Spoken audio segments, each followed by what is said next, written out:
If I had to describe this video or some of the career goals I reached this year in a few words, it would be, nah, what? Of course. Okay. See you around. Thank you so much. All right, keep doing what you do, too. Will you introduce yourself really quick?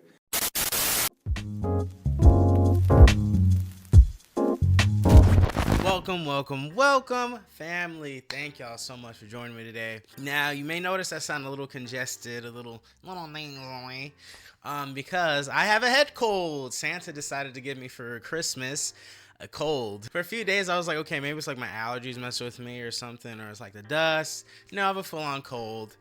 It's nothing bad. I don't feel like sick or anything, but I do have I'm congested. Getting sick as a yapper is like the worst thing possible because I'm not at 100% yap, man.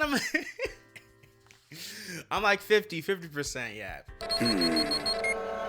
Your power level is puny. Level 5. Speaking of yapping, I got a lot to talk about today, especially just to reiterate to you guys and to myself, because these videos are just as much for the audience as it is for me, that I am so blessed, so grateful, so honored, so humbled to be in the position I am today. To be able to create, to be able to be engaged with an audience and for people to tune in every now and again. I'm just so blessed. Like, the interviews have been the biggest blessing of my life. I started doing the interviews in 2020 of March, ironically when the big vid hit. The big vid. Please forget I said that. Ugh. Nasty. But when COVID started, I decided to taking my YouTubing a bit more seriously, try new things. And one of the new things I started was my interviews. And for 4 years, it's just grown and gotten bigger and better. And the editing has gotten better. The graphics have gotten better. What I've wanted to accomplish with the interviews have gotten more clear. And it's a gift that keeps on giving. You know what I'm saying? Just came off of 2 interviews. Check those out. Not shameless plug because this is my damn channel. But I just came off of doing some great interviews to close off the year. And again, it just reminds me how blessed I am. This year, in terms of my career, was such a huge blessing. Interviews aside, just being able to go to the places I went to, going to the conventions I got to go to and make connections and meet homies and make new friends. Like, I'm just so happy. Being able to do press for MomoCon, that was so cool and so like mind-boggling. I never would have imagined I'd be in that position to be able to say, hey, I'm doing press for a convention.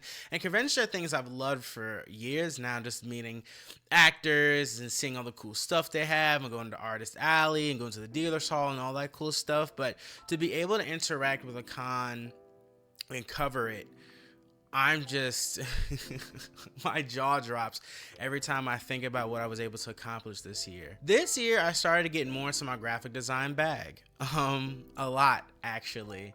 And it all started due to now friend, which is so crazy. This is so crazy. Now friend Matt Yang King.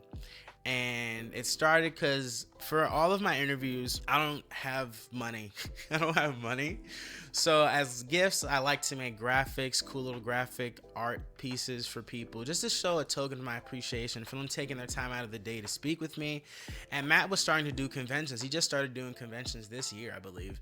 So for his first ever con, he was like, hey, Josh, pal, I love your graphics. I want you to design all of my graphics for me for the convention, from the banners to the prints. And I said, it's just so crazy, man. And since then, I've gotten to work with Matt Yang King, Fred Tatasciore, Andre Saluzzo, OG Banks, which is someone who also interviewed, became friends with, and I do a lot of his stuff for him. I did a banner for Neil Kaplan. Whenever that gets to go out, I can't wait for you guys to see what I did for Neil.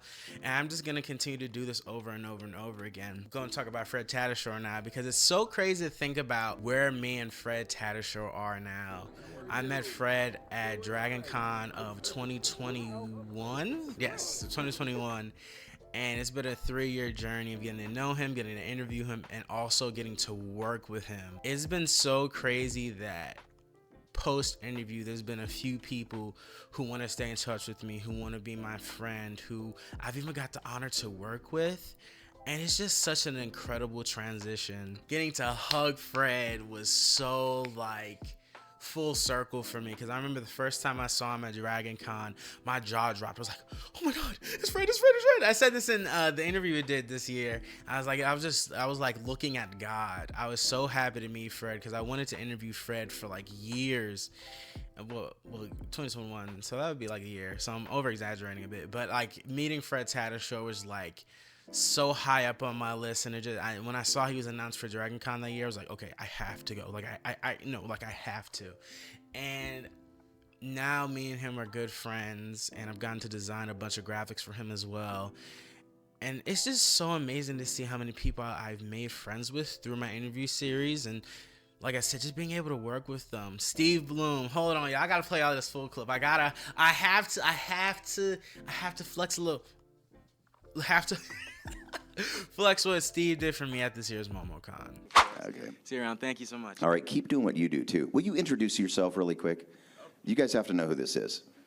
My name is Josh Morales. My name is Jant Moore. I interview voice actors all the time, from Yuri Lowenthal to even Steve. That's how we met. Been one of my best friends since then. Love this guy with all my heart. And yeah, still been doing it 4 years going strong. He's amazing. Check him out at Jant Moore, Jantmor. Yeah. I still, when I watched that clip when it happened, I still couldn't believe Steve took time out of his day during his massive panel to shout me out. To be able to say that Steve Blum is a friend of mine, to be able to share my accomplishments with him, for him to see it. I have this book.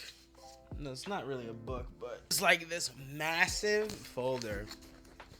And in this folder is like research material, interview questions, intros, and stuff. And in one of these pages, there is a page of people I wanted to interview, just like bucket list stuff.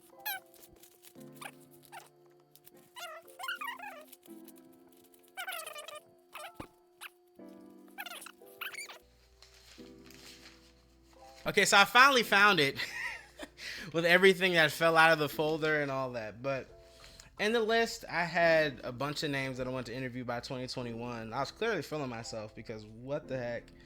But for a few there, Yuri I got to interview, had Yuri Lowenthal, had Crispin Freeman, Peter Cullen, Charlie Cox, Steve Blum, and Fred Tatasciore are right next to each other. And to be able to have interviewed them, but to be able to call them friends, I wish I could tell my childhood self that, hey, there are a lot of people that you're watching right now that you're going to know, meet, and be friends with, and they're going to love and support you. And to be able to say my childhood icons support me, but to be able to say that Steve Blum and Fred Tatasciore are my friends, there's no greater gift. This year has really put into perspective all of the blessings and everything I need to be grateful for. To be able to go from a fan of these men to be able to call them friends and colleagues, you can't put a price on that. You really can't. And I'm so glad that you guys tune in and listen to me yap and watch my interviews and watch my reels and watch what I'm doing. I have so many projects planned for next year, and so many things planned for my platform and how I'm going to grow it into next year. I feel like there is a piece of the puzzle I'm missing so far, and I'm trying to figure out what piece of the puzzle I'm missing so I can make my platform bigger into the next year, make it more entertaining, grow it more, and just build this brand. I'm so proud of what I've accomplished this year and what this year sets up for next year. There's a lot of things brewing, a lot of things in the works, and I'm excited to show it to all of you guys. I'm excited to meet more of my childhood icons. I'm excited for more hugs. I'm excited to make more graphics. I'm excited to just show it all. This year was hard, and I'm definitely going to be talking about it later this week.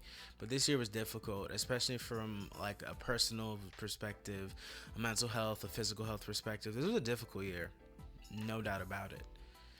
But my childhood icons helped make this year palatable, and for me to leave this year with a bit of a smile, no matter how difficult, I'm thankful. And I'm thankful for you guys, and I'm glad I got to show you guys this and some of the video clips and flex a little bit, yeah, and show y'all what's up. But y'all have a great one. Thank you guys so much. I hope you liked this video. Don't forget to like, comment, share, and subscribe. And who are some childhood icons you would like me to interview, or some people you'd love for me to meet? I'm down to do whatever, meet whoever, and just make this, like I said, round this out as a fuller brand. As always, y'all, peace, love, and safety. And I hope y'all have a happy new year. And thanks for watching. I'll see y'all on my next video. How you doing? Oh my God! Oh my God! I was hoping I'd get to see you. Oh man, 3 years? It's only been 3 years. Put that on his mic. God bless you. How come you didn't age? I did. That's not fair. You look great. And you look beard and nice and full, man.